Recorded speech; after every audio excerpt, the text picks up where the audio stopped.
The future is here. An innovation that will change the way the industry works. A Hot 100 chart, updated daily. The most accurate price guide on the market. Every card has its own profile with a wealth of information. Know the precise, real-time value of any card in the system. On demand.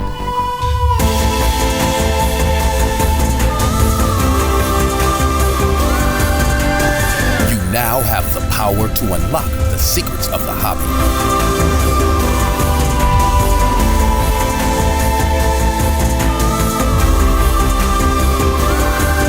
The game changer is here.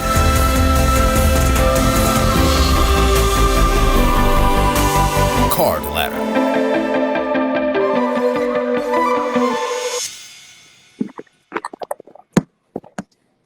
Round two, overtime, the overtime edition. What's up, Ross? Ross sends his birthday wishes.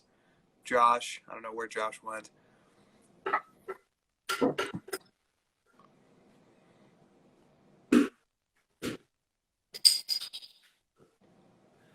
I need a refill. Josh needs a refill, a birthday refill. What's up, Merge? I am still in Illinois, Garrett. How are you doing, man? Thank you, LA 8 Breakers 24. Glad to hear it. Maybe if you would just add some more cards, we'd all be happier. Yeah, that is the dream. Just every card, just done. Okay, let me get through a few more questions here before we get too chill. Before we get to beer number 10. This is 3. Number 3. Okay, we still have plenty of beers to go. Devin Corrant 37 asked this. Oh, Garrett, how far from Louisville? I think about maybe like 8 to 10 hours. Devin Corrant says, do you think Panini will increase print runs for Optic and Prism next year?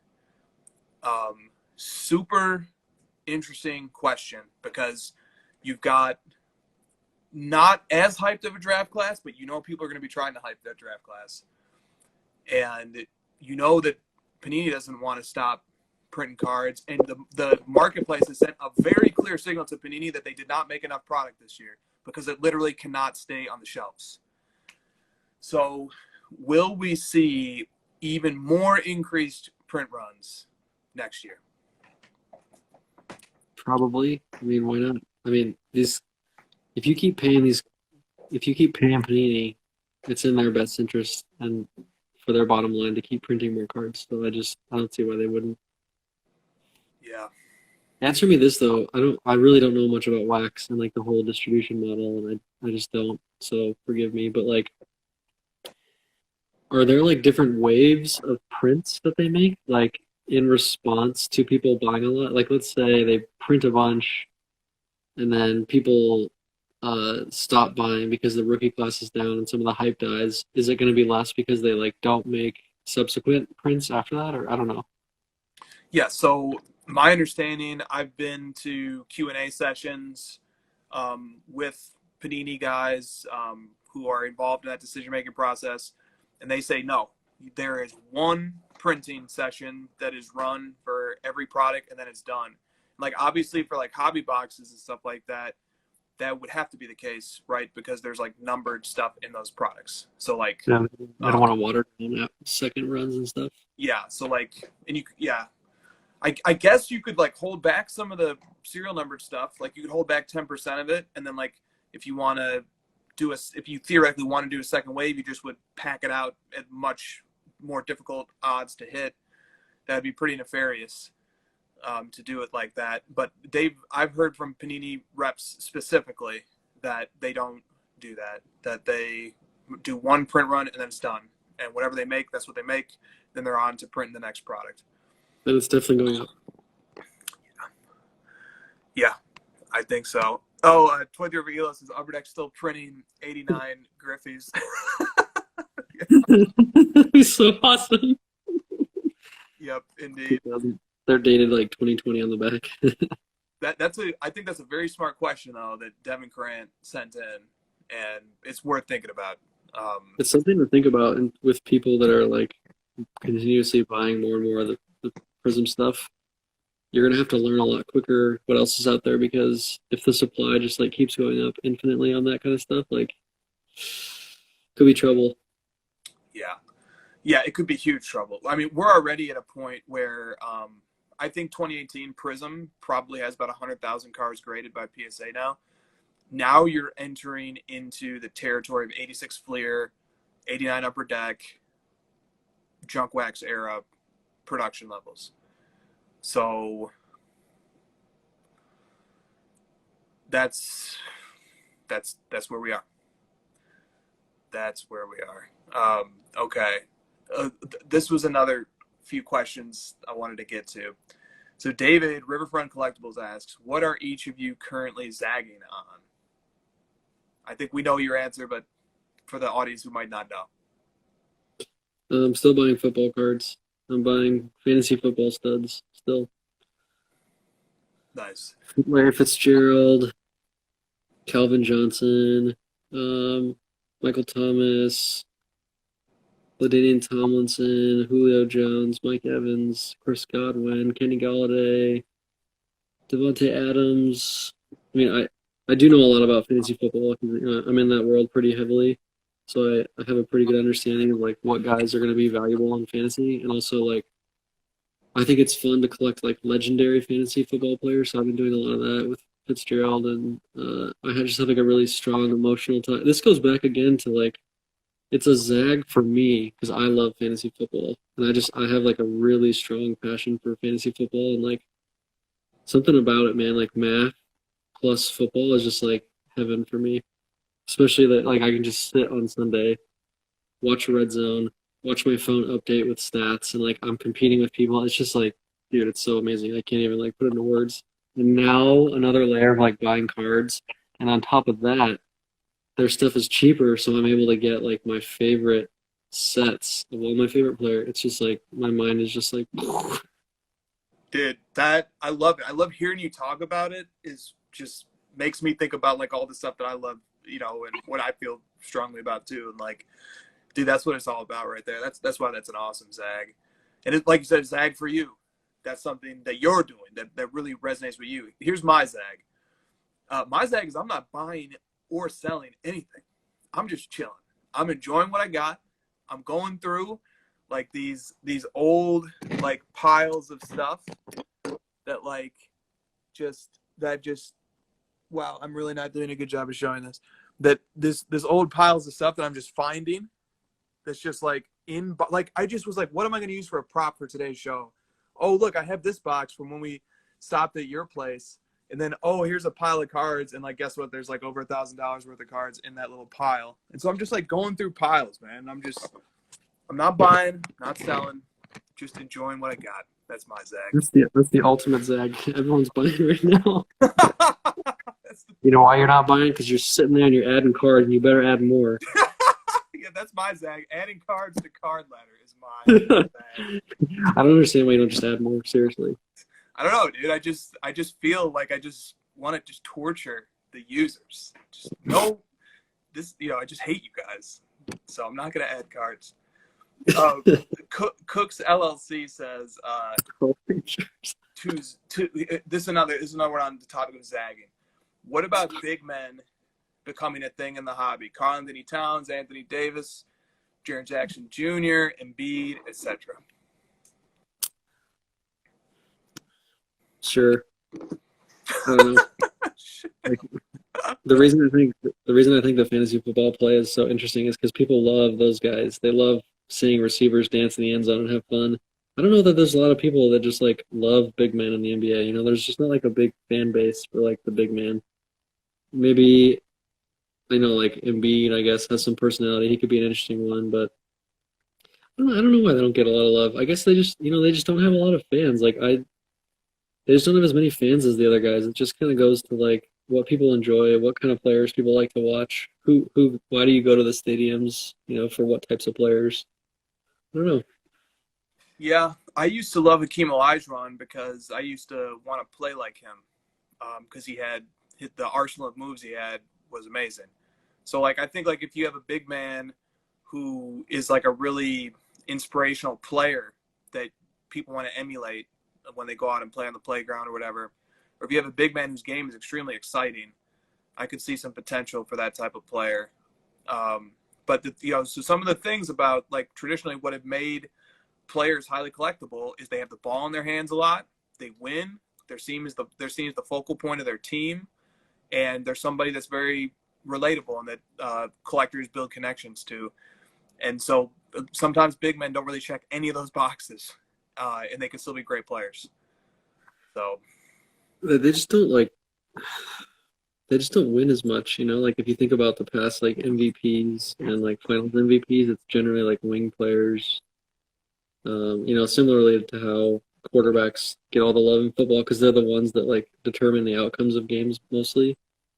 Maybe there's something to that, you know. Like there's obviously exceptions with like Shaq and Wilt Chamberlain and stuff, but those are mostly older players. There's just not like a lot of current like centers that sort of like can change the game very much. Like I guess Embiid's pretty good, you know, he's like a solid player, cat, but like the Timberwolves are terrible always, so he's not really helping any cases there.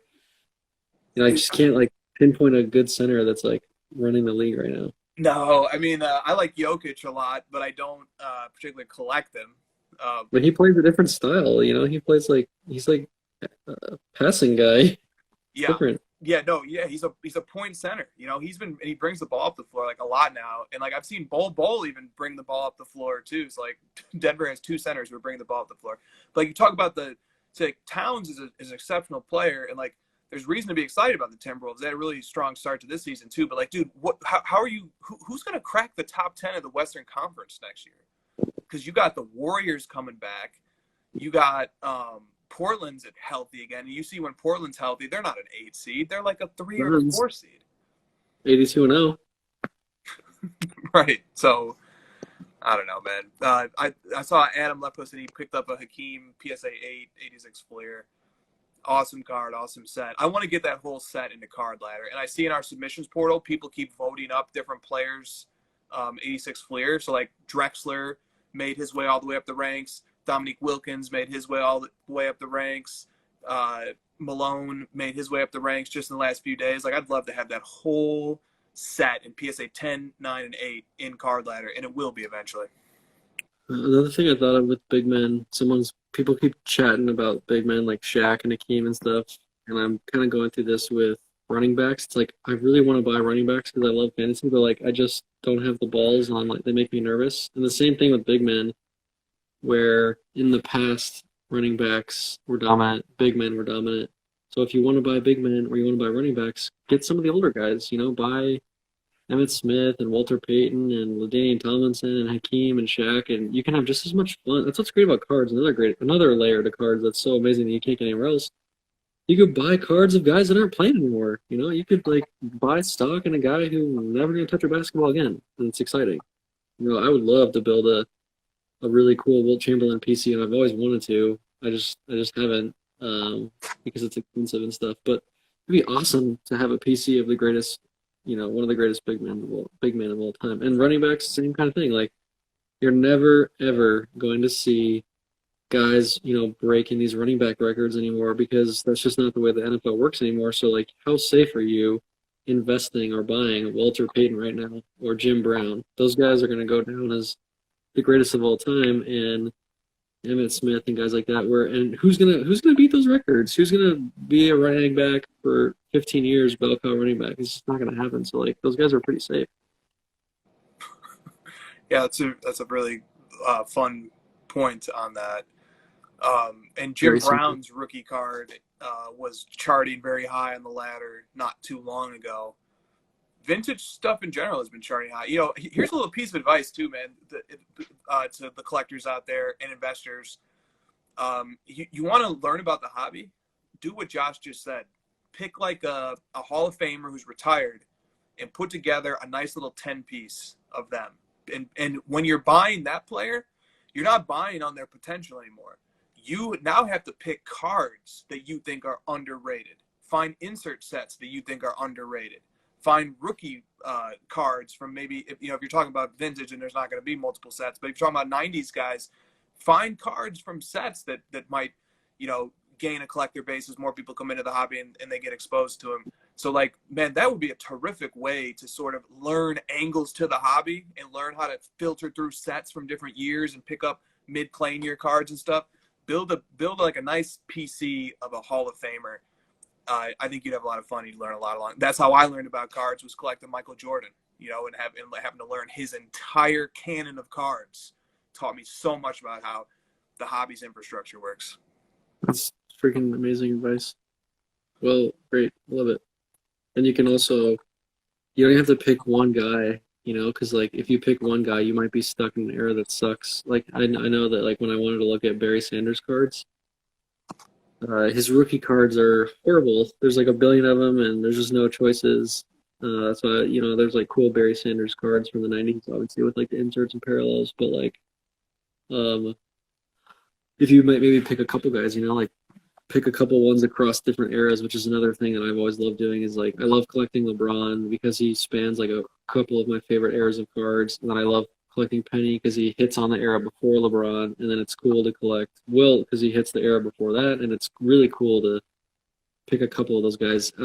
Someone asked me the other night, what's like good advice for someone new coming in? I said something similar to what you just said, which is like pick a few players and start there, like because that's the whole thing, is that we're buying these cards because of the players and the athletes. So like pick a couple of those guys that you connect with, and that'll get you the most excited, right? If you really enjoy watching Lamar Jackson and he's just like your favorite player and you love the Ravens or whatever, like go collect Lamar Jackson and figure out which of his cards are the best, which ones you like, and you're going to get into it and love it just way more than you would if I just told you to go buy Luka cards, if you didn't like him. Adam Lefko said that was him. You're right, Adam. He's still here, man. This is fantastic. Shout out to Adam, dude. Dude, I just want to go back just one more time, dude. He literally had this card was on TV on TNT the whole night. How Adam, were you like cool is that, dude? My dad was watching the games with me and my brother. I was like, look at this. This is on TV right now. There's still like this level of like an uneasy feeling of bringing your cards out in public with, quote unquote cool people. I just want to know, like, Adam, did it feel weird to have those out on the desk with like Wade and Shaq, like looking at him or something? Or are you just like, you know what?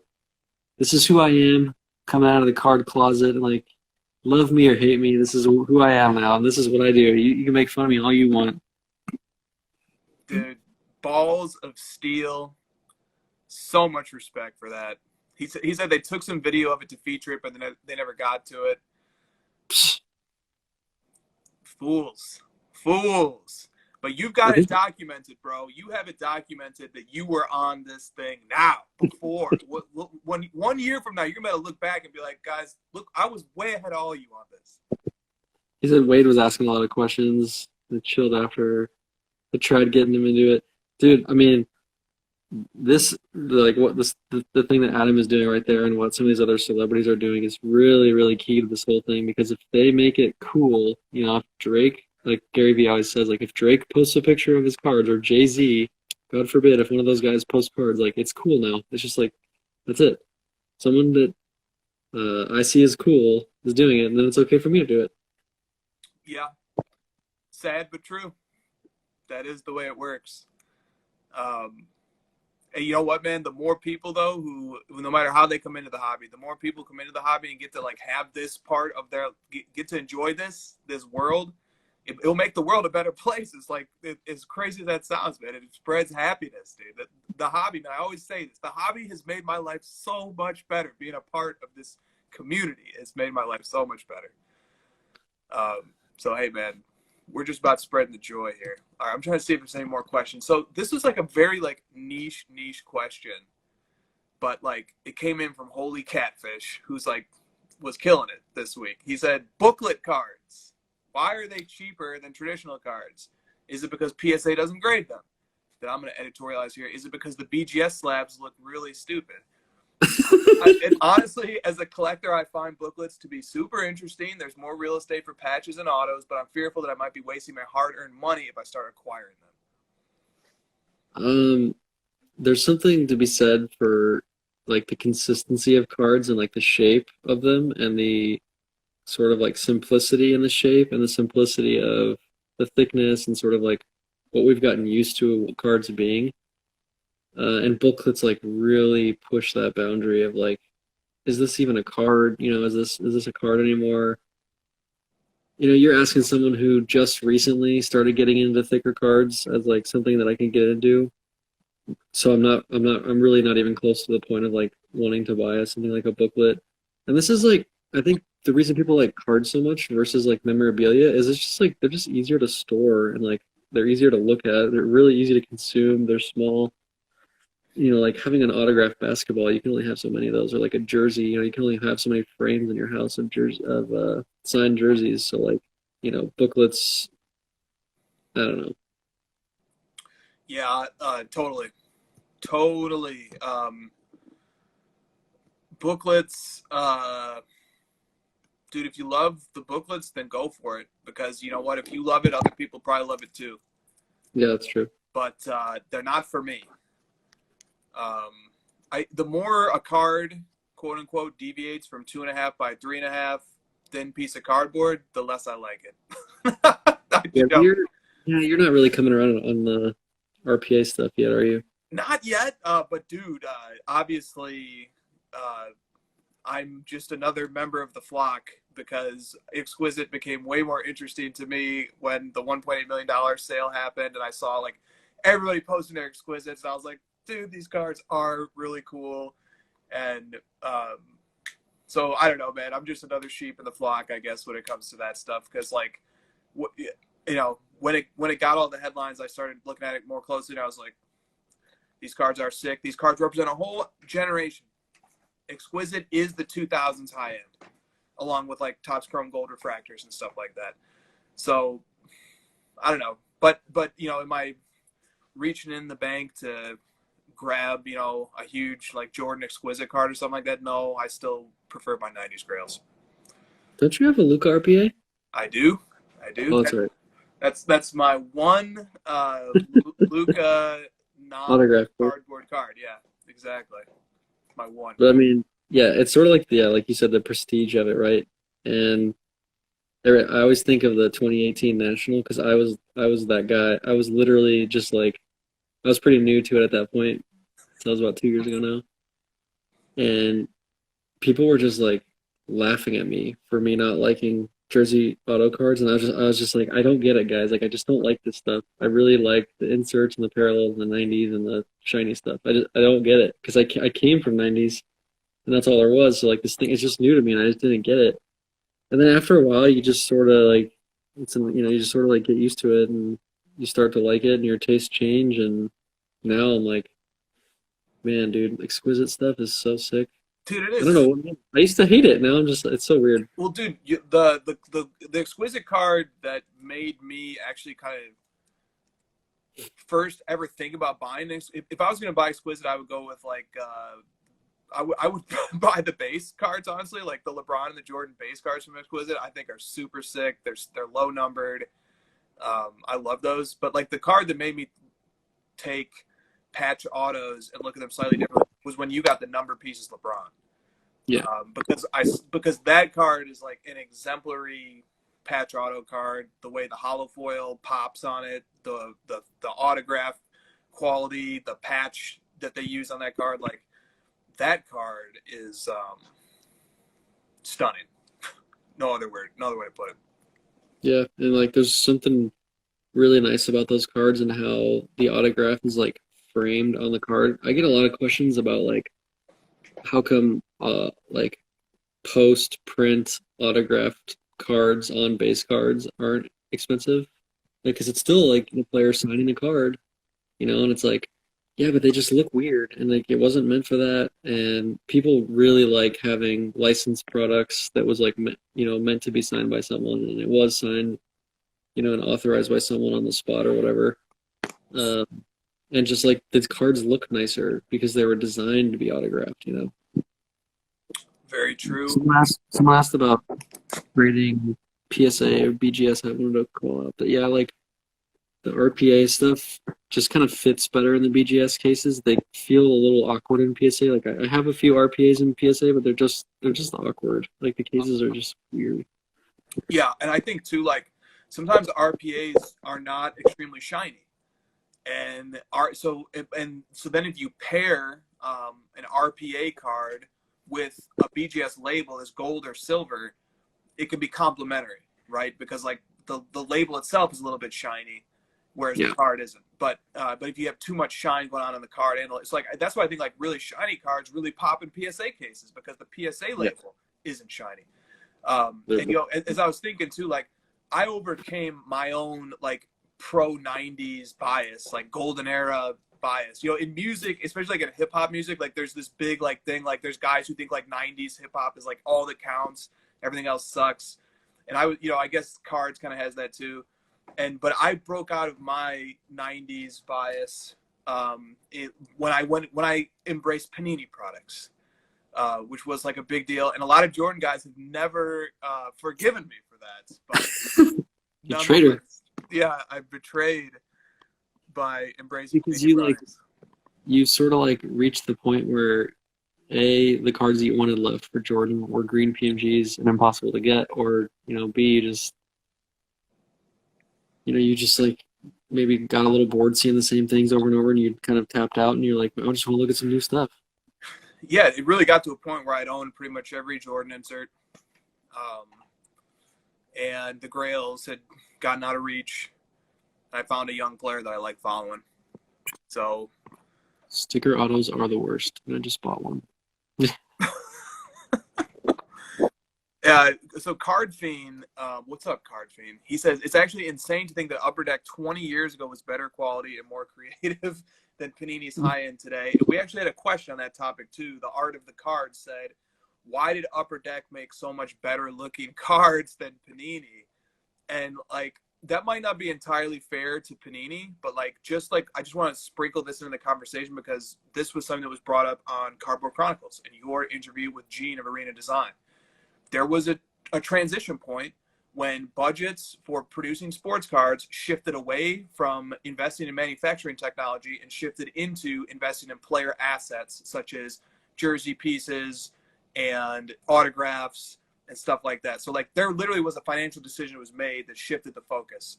And is when Panini kind of took the mantle of sports cards, at that point in time, there's a strong emphasis that player assets are what enhance and make cards collectible and valuable.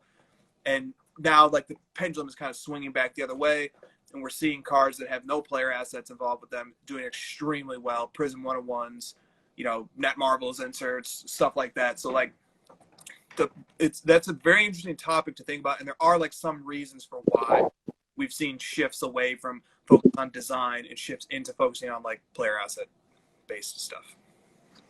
Yeah. Also, the simple answer is there was competition back then, and today there's not.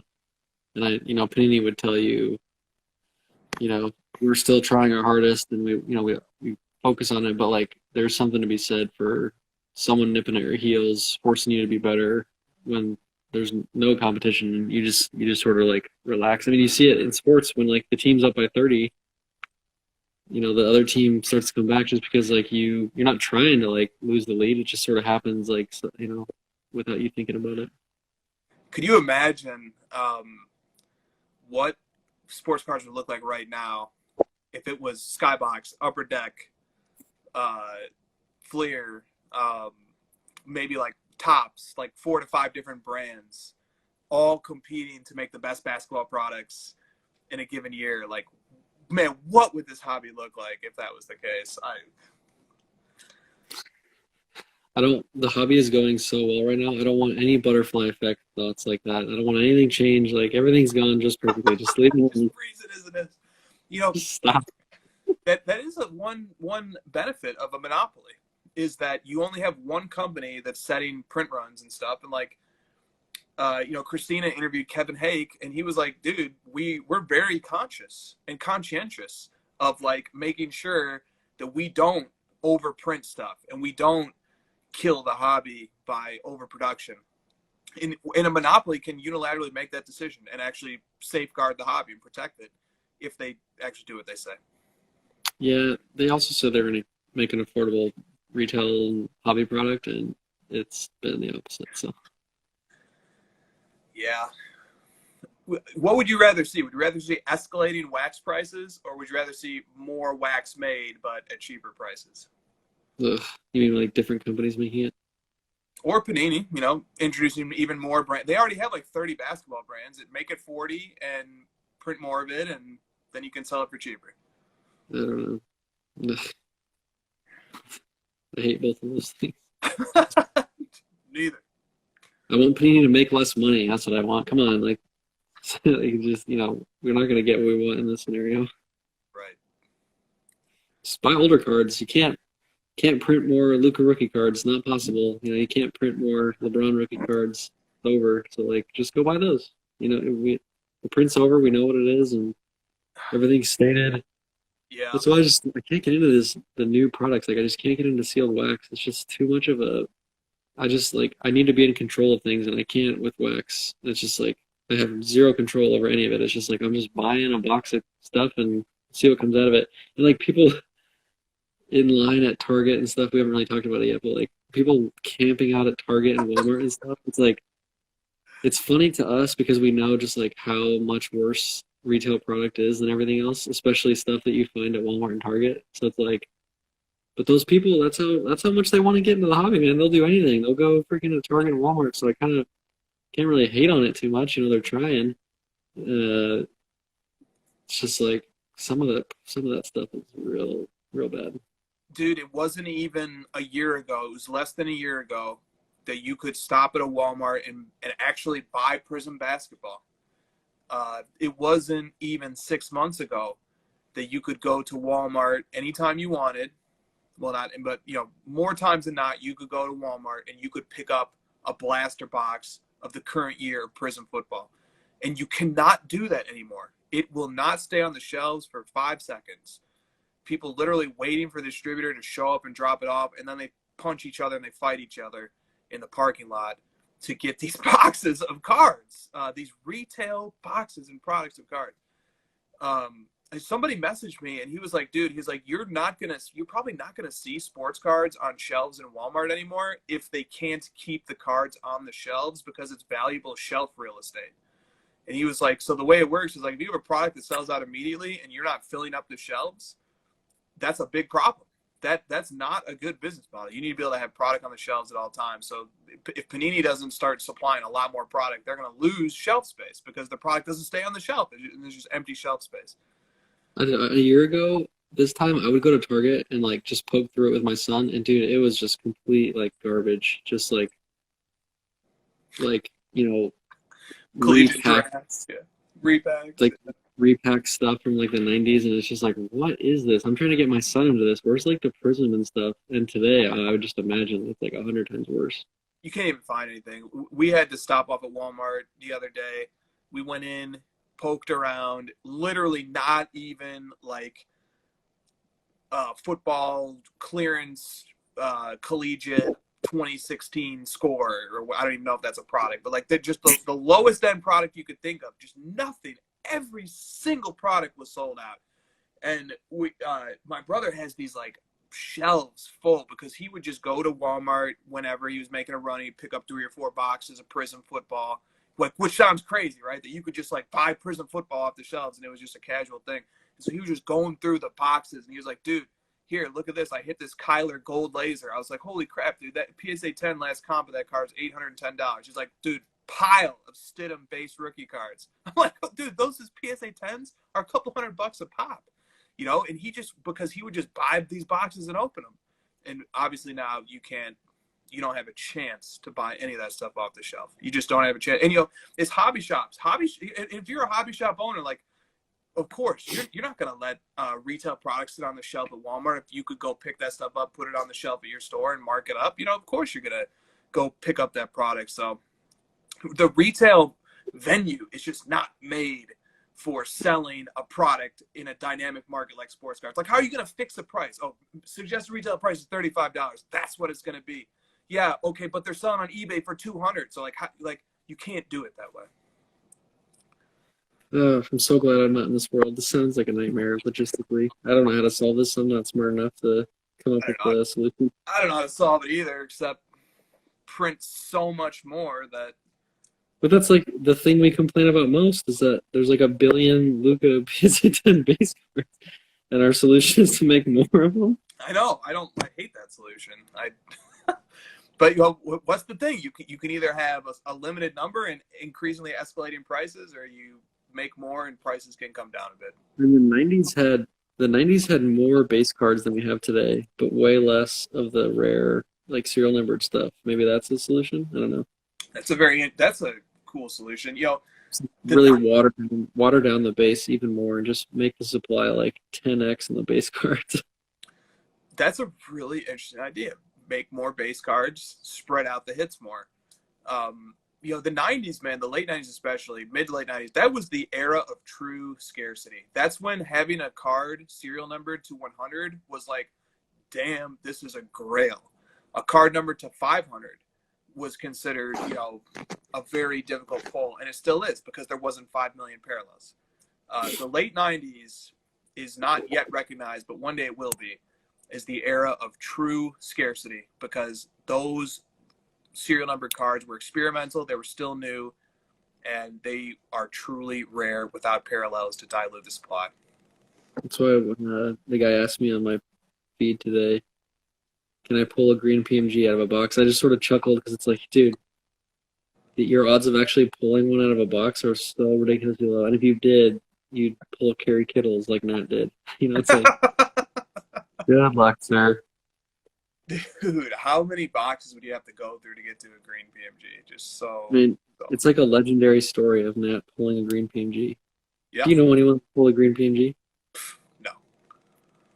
No. I do know the story of the guy who pulled the number 1 of 10 green Jordan PMG because he had like 5 boxes sitting. He decided to start ripping them. This was like 2015. And he ripped one box, ripped another one, and then boom, a Jordan green PMG came out. I'm butchering the story a little bit, some of the details, but basically that's what happened. And and then he sold the card shortly thereafter, and Lord knows how much that card's worth right now. Do you know anyone that's pulled a Luka Silver? Yes, I think I know many people who have pulled Silver. Many people. We ended up pulling like half a dozen Luka Silvers. I think I pulled one of those things. Yeah, Luka Silver. You get the silver. You get the silver. That was funny too, because like we were on a drought of like not being able to hit Luka Prism Silvers, and then we hit like 2 back-to-back at Walmart boxes from Arizona. We were actually in Arizona. Those hot box. Literally, it's hot here. It's really, really hot.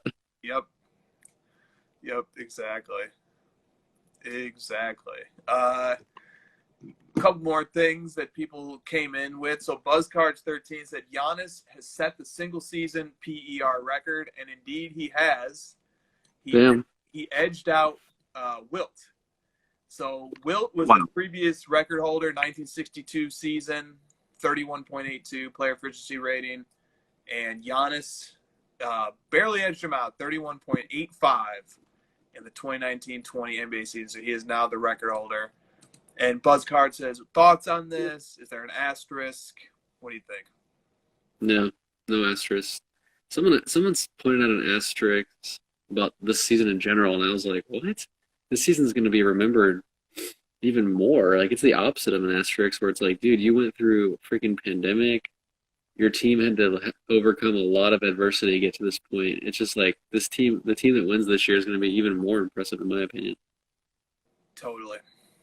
And it's a full playoffs, It's a full. I mean, there could be maybe there could be an asterisk for Giannis just because of the shortened season. Like the regular season, he might have tailed off more and lost the PER record because the Bucks are so far ahead, and he would have had more games, relax. So he might not have broken it. So maybe, but like the playoffs, no asterisks. Yeah, and somebody else made the point on one of the podcasts I listened to that you could put an asterisk on any NBA season if you wanted to. There's always something going on, something weird, freakish happening. Like the Kawhi ankle injury year, shortened season of 2012 for LeBron's title. Yep. There's always, injuries like the Kyrie and Kevin Love, and then the next year with Draymond kicking LeBron in the nuts. Like, there's always. Yep. Very, very. Or like the Mavs refs were so bad. There's always, yeah, you're right. There's always something. You can put an asterisk on any season if you want to. And I think it was silly that the NBA decided to exclude the bubble games from awards consideration. Why? Like Tuck rule. It was an overabundance of caution. Those games should have been. I don't think it would have changed anything, but those games should have been considered as well. Yeah, Jordan retired, like the Rockets. You think you're going to give the Rockets an asterisk because Jordan didn't play? That's not fair to them. Hell no, because then you get into too many hypothetical situations at that point. Giannis headbutt card. Price predictions if Giannis wins the championship up. Dude, this is going to be the first year with cards like at this ridiculously high level where someone's going to win a championship. It's like, dude, that I had never thought of it that way, but yeah, dude, there's going to be probably, especially if it's a player who has hardcore collectors who aren't going to just like sell off if somebody wins, and they're going to say, hell no, I'm doubling down on my guy, which I think Giannis fits that characteristic. Dude, you're exactly right. This is the first time we will see in this state of the hobby the impact of a championship, and it might be nuts. Well, look what the last comment says. I'd be forced to sell if Giannis went up. So, yeah, home Super Bowl. Yeah. So maybe not. Who wouldn't? LeBron. I don't think anybody would sell LeBron if he had another championship. I don't think LeBron is gonna. I just don't see his cards moving one way or the other. Like if he wins, they're the one seed. It's not that crazy of a thought. If he loses, I guess if he loses in the first round of the Blazers, that could take a hit. He could probably dip quite a bit. And I'm definitely nervous about that because Lillard. But I don't know. He seems like I don't know why anyone would overreact to something in year 17 of him. He's just done so much that it's like it's kind of already set. Yeah, and I think about this like with a player like Luka, and especially with a player like LeBron. Dude, LeBron has no signs of slowing down. So let's say LeBron makes a playoff exit without winning a championship. Next year, boys. Next year, we're going to have a better roster constructed for the Lakers. We're not going to be relying on Dion Waiters and J.R. Smith to be key role players. And you're going to have another year of Davis and LeBron and another offseason of practicing together. I don't think anybody will get bearish on LeBron no matter what happens this year because there's next year. And next year is going to be even bigger than this year in terms of LeBron, Lakers, title town. That train of excitement and speculation is not ending anytime soon. And then he's going to be coming up on records with, the Kareem record. And then after that, he'll be coming up on Hall of Fame. And it's just like LeBron collectors and cards got a lot of good days ahead. It's just like it's almost gone up too fast where it's like how much further could it go with all these exciting things coming for him? Yeah. Well, and it's definitely it's definitely like the hobby-wide surge is impacting LeBron. So, you almost have to say at a certain level, like, is this just part of the fact that just there's so many new people and new money involved, and that LeBron might not have even seen the ultimate bump in prices yet because it's just kind of a hobby-wide bump that's going on right now. And if you're a new guy coming into the hobby, I don't think new people come in guns blazing and super risky. I think they want to come in and participate in the hobby in a way that's relatively conservative. And like a great way to do that would be get into some LeBron rookies. And if you come in and you say Topps Chrome PSA 10 is $15K, okay, let's look at the Pristine. Let's look at the Upper Deck MVP. Let's look at the Upper Deck Star Rookie. Let's look at, the Topps Paper Base. Let's look at some of this other stuff. I think that's exactly the thought process that's happening. Totally. Then it just gets silly. Yeah, you got like the oh my God, there's so many LeBron rookies that are just like that have like gone from $100 to $4,000 in the last year. It's like I definitely have some FOMO because I could have bought so many cards for less than $100 in PSA 10 form of rookies that just like I never even gave a single thought to because I was chasing bigger things. Yeah, let's see. 4-9 Sam says, I can't wait to see who wins this year, setting historical heights in the hobby. Yeah, dude, it is going to be really interesting to see what happens and who benefits hobby-wise from the results of the NBA playoffs. It'd be super, super interesting. I'm really nervous. Why is that? What are you nervous about? I'm nervous because I want LeBron to win really badly, obviously. I'm nervous for them. That's just like this is the most people that are like financially interested in the outcome of a single event ever, I feel, because of sports cards and blowing up. It's just like I'm nervous for everyone. Like I want everyone to not get burned and I want people to have fun with it, but it's like just like every little thing that happens with a freaking exhibition game is going nuts. What do you think is going to happen when there's like real games that are coming up? Like I haven't cared about any of these bubble games at all yet because the Lakers already had the 1 seed locked up.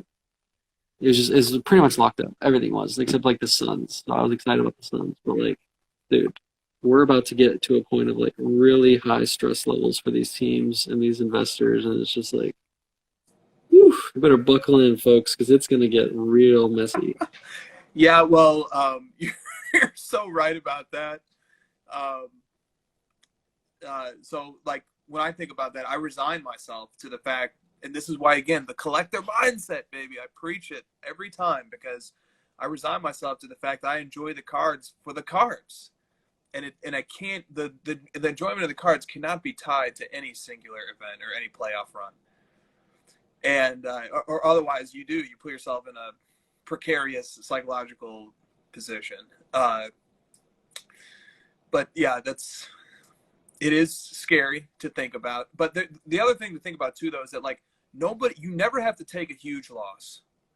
What's up, Shia? You never have to take a huge loss, man, because there are cascading effects that regulate market fluctuations in the hobby. So let's say you bought Zion at the absolute peak, whatever that was for his prison-based PSA 10, $1,000. Today it's selling for like $850 or $800. Let's just say it's gone down 20%.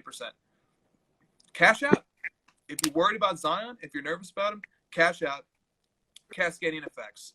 Even if Zion, God forbid, proves to be a total bust, you have the opportunity right now to cash out at a 20% loss and go do something else in cards. Cards provide a cascading effect that gambling and other forms of speculating don't provide. Right. So, all or nothing. Right. Yeah, it's not all or nothing. So, like, smart people will take advantage of those opportunities to sell to somebody who's willing to come into Zion at $800, and then maybe Zion goes down further, and then that guy gets out at $600, and then the guy who bought $600 gets out at $400. Cascading effects can prevent anybody from losing their shirt if they're smart and they, try to do things strategically. Yeah, there'll still be some people eating hats, but not shirts. Right. Josh, one more beer, please, for the chat. For the chat. The chat wants one more birthday beer. I think I'm good. I'm old, man. I'm 32 now. I can't just be I'm tired, dude. This is the West Coast and I'm tired. I feel bad for you people on the East Coast. Yeah, no kidding. I'd be sleeping, dude. There's no way I'd do this show if I was on the East Coast this late. I'd be sleeping. Indeed. Okay. Oh, yeah. So some sports books, I'm sure they do. Sports books will let you cash out as the odds change. That makes sense. 50 plus strong in the second half. Betting. Yeah, dude. You people are really strong supporters. I feel very humbled and honored that people are on with you and I. 50 strong at this late when the show is degrading slowly and surely. Hey, we would love to have you. Throw something in the chat. Look, this is at the tail end of hour 2. Put something juicy in there. Let's see what happens. We were going real good at the beginning. I felt like I had some really sweet rants earlier on. Oh yeah, this was a great episode. It was a great week in the hobby, man. Freaking sports cars were sitting on a desk in TNT with Shaq and Wade and Candace Parker coming in and Vince Carter. God, you What love the that. fuck? Dude, I do. That's such a neat little Easter egg in pop culture that millions of people watching this show are like, what the hell is that little object sitting on Adam Lefko's desk? I wonder if like Twitter was going crazy, like, what is that? And someone's like, it's cards. And then there was a side discussion about cards are still a thing, like baseball cards. Yeah, man, they're sick right now. People are buying. What? That sounds so stupid. Why would you buy paper? Oh, okay. Here we go. So first of all, Gem 10 Collection says, is there a card letter video tutorial with full details and breakdowns? Yes. Yes, there is. You can find it via the Help tab on the left-hand side. And if you're not inside Card Ladder, I don't think you can. YouTube. Yeah, go to the Card Ladder YouTube, and you can see stuff. Dirty Vegan says, oh, wait, hold on. There was a question I saw that was funny. Oh, he said, Chris, dude, has anything ever happened on House of Jordans? Any comments you made to your girlfriend where it led to an off-the-air argument? I don't think so, man. I don't think so. I'm judicious with my word choices, usually. You're just, if you actually don't like Luca, blink twice. I'm being held Luca hostage. You're like, I don't really care for him. I'm more of a Trae Young guy. Oh, yeah, okay, that would lead to a huge off-air fight. That's how I'll start to come around on Trae Young, is if he comes to the Lakers, then I'm gonna be forced to like the kid. Dude, yeah. Yep, true that. Starman says, Luka versus Kawhi, are you ready? No, I'm not. That's not going to go well for the Mavs. Dirty Vegan says, I think that could be an interesting series. I hope it is. I hope that the Mavs at least make it somewhat competitive. But I think the Clippers are going to just wear him down. Yeah, they are, and they got Harrell back. They have too much depth. God, they're tough. The Clippers are good, dude. They're so good. I think Clippers and Lakers is a coin toss to me. Yeah, it is. And, the wild card for the Clippers is is Paul George and Kawhi Leonard going to be healthy and at 100% for the whole playoffs? Yeah, Paul George always gets beat up. He does. And so that's the big kind of question for the Clippers. The Blazers up to like, God, dude. No. The Blazers. Who's going to guard LeBron? Who on the Blazers will guard LeBron? Someone was saying that like the Blazers are the worst matchup for the Lakers. I don't see that at all. Like the Bucks are a worse matchup. The Clippers are worse. Like I don't understand that one. No, the Blazers are a hot team. They can score a lot of points, but they do not. And Nurkic helps them match up better against White and Davis and stuff like that. But who on the Blazers is going to stop LeBron? And dude, this happens every year in the playoffs where people doubt LeBron. And the last time we saw LeBron in the playoffs was 2 years ago when he dragged the worst fucking roster I've ever seen to the NBA Finals. Yep. The team was horrible. Yep. He literally was doing everything for that team. Remember that playoff run in 2018? Hitting buzzer beaters, running fadeaway buzzer beaters. Dude, beaters. I remember I was at a bar in Westwood, Los Angeles, watching that Raptors game because it was right after I took a law school final when he hit that fadeaway bank shot, running, just incredible shot to win that game against the Raptors. And I was like, yeah, dude, LeBron is on one. And then, dude, had J.R. Smith not done what he did, the momentum of that finals was they were about to win that finals, dude. That charge call was such BS. Yeah. Dude, he's just like a monster in the playoffs. You could say whatever you want about him. Like, the Lakers are cold right now and the Blazers are hot, but dude, playoff LeBron, I don't think anyone doubts him at this point. It's just is AD going to play good? Are the role players going to play good? Dion Waiters going to play good? The Blazers, yeah, dude, the Blazers defense is fucking terrible. Dude, exactly. The Blazers have no defense at all. Hey, and by the way, Dion Waiters, we call him Kobe Wade because that's what he used to make his teammates call him at Syracuse. They called him. He said he was the best mix of Dwayne Wade and Kobe. So Kobe Wade, not to correct you, but Anyone whose jersey number is like 17 or whatever his jersey number is, it's just like, dude, we didn't bring you here as the main piece here, man. Like, make your shots. dude, dude, LeBron is the only guy who can deal with those personality types. He's the only one, and he somehow gets these guys into shape. Look at all the personalities that he's managing as the leader in that locker room: Dwight Howard, Kobe Wade, J.R. Smith. Like, how, dude? How do you deal with all these personalities, man? Dwight Howard, man, he's like, just ask Kobe Bryant. That dude is like, Dwight Howard is not an easy person to corral. No, man, Dwight, and somehow he's accepted his role as like a bench player. And he like threatened to not show up to the bubble, and I guarantee you, LeBron texted him was like, "Get your ass to the bubble." Like, I don't think so. Right. God, I can't imagine all that extra. The things behind the scenes we'll never even see. It's 2020 though. Someone said so. Like, dude, the Orlando Magic are winning the title this year. For all we know, Dude, hometown team. Dude, how about the Brooklyn Nets? How about the freaking Brooklyn Nets they knocked out the Clippers. They almost stopped the Blazers. Like, what is going on? What's their first round matchup?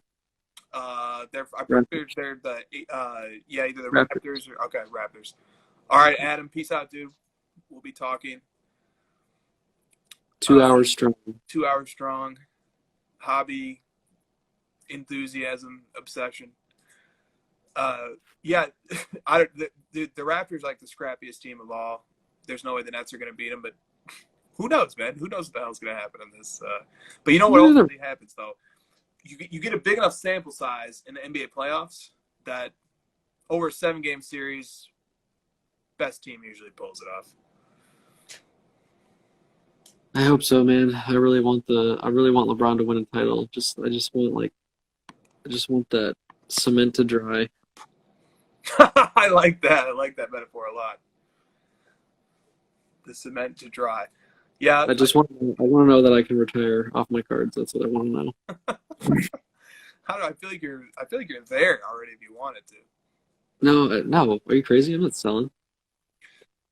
Well, I wouldn't either, but hypothetically. If some genie was like, "Hey, bro, if you just sell all your cards right now, you'll never have to work another day in your life. You can do whatever you want." I'd be like, "Sounds tight."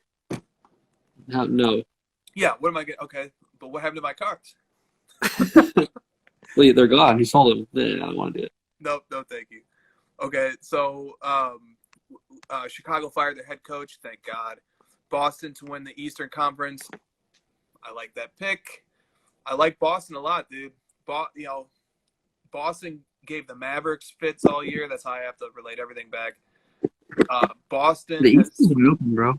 star power. Kemba Walker is an absolute savage. I like Boston. Raptors, Boston, Bucks. East is open, dude. The East is open. I'm not super high in the Bucks right now. I think they've been underwhelming in the bubble. And I worry about that team. I worry about Giannis headbutting Mo Wagner. Right? What's that all about? That's some pent-up frustration there. If you can't hold your composure with a bench player on the Wizards, like, concerns me. The Bucks concern me right now.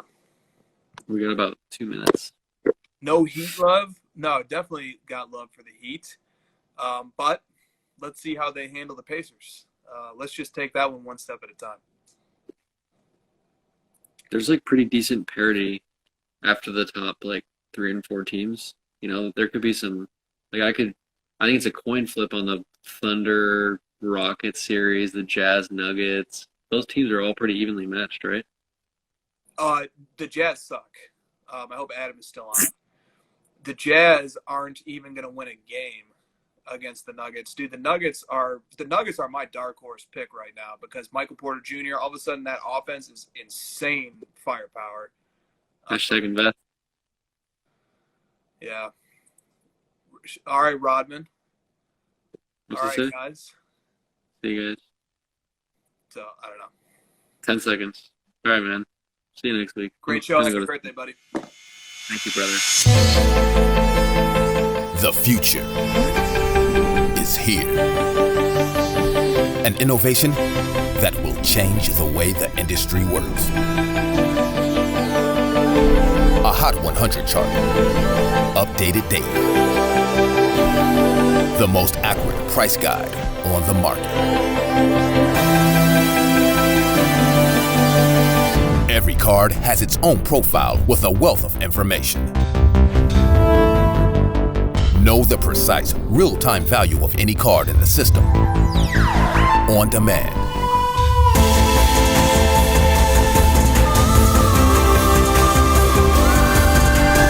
You now have the power to unlock the secrets of the hobby.